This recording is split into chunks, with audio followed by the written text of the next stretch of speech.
you can go for a march, right?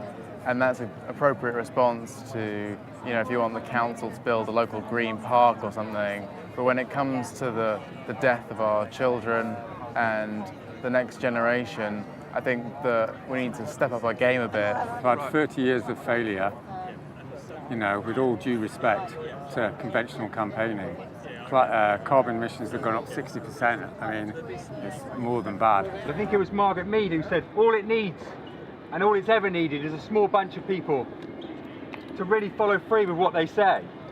And we have to rise up. We have to do something about this. If you read the science journals on a monthly basis like I do, you'll see that it's not any sort of, pseudoscience or anything like that. It's just the basic laws of physics, right, and how they apply to the natural world. For years we were hoping Antarctica would stay stable whilst the Arctic melted. But now even Antarctica is melting 3 times faster than the previous decade. No one who cares about climate change, no one who cares about future generations, no one who cares about the poorest on the planet who's already dying because of climate change could vote for Heathrow expansion. And I want to say a huge thank you to the hunger strikers by putting their own bodies on the line. We broke the fast this morning with a nice mango juice, highlight of the year, very nice. I think we needed to show that we were prepared to significantly put ourselves out, that this isn't just a token protest. We've had quite an effect on the people that we know personally. That's definitely the biggest effect I've had. People who sent lots of messages of concern for me, grave concern over the weeks.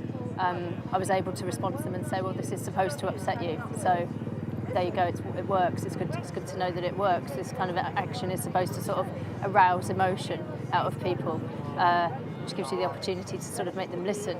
I'm trying to inspire and mobilise other campaigners, members of the general public to say, yeah, this requires direct action on a mass scale. Who is potentially winning on Monday? Not democracy, but the corporate lobbyists who have poured millions of pounds into corrupting our political system, our media system, our think tank system, and our academia to push this through. This action on Monday is a travesty. British media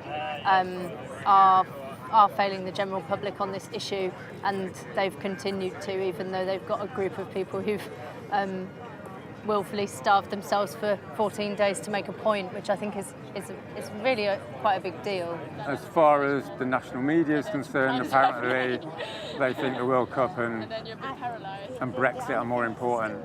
So that says it all, really. When The Guardian, on the weekend of the COP23 in Berlin, wrote a half-page article about the climate summit in Berlin, a meeting of the entire planet's governments to deal with this emergency. They ran half a page about it. It was good. It was more than all the other papers did. But there were 32 pages in The Guardian promoting holidays in India, holidays in Africa, big cars. They are giving social permission and they are colluding with the destruction of our planet. It's been easier for me than for some of the other people who've been on the fast, whose body fat is already being eaten into. Unfortunately, also for many of those people, they have jobs to do, so they've spent quite a bit of time on this campaign already, and they have to go back to earn more money to do more as far as the campaign is concerned. So full respect to them. I'm not in that position. I'm retired. I'm free now to do what I choose to do, and what I choose to do is stand in front of the Houses of Parliament stating very clearly, because a fast of this length for me is fine. I can go back and I can eat afterwards.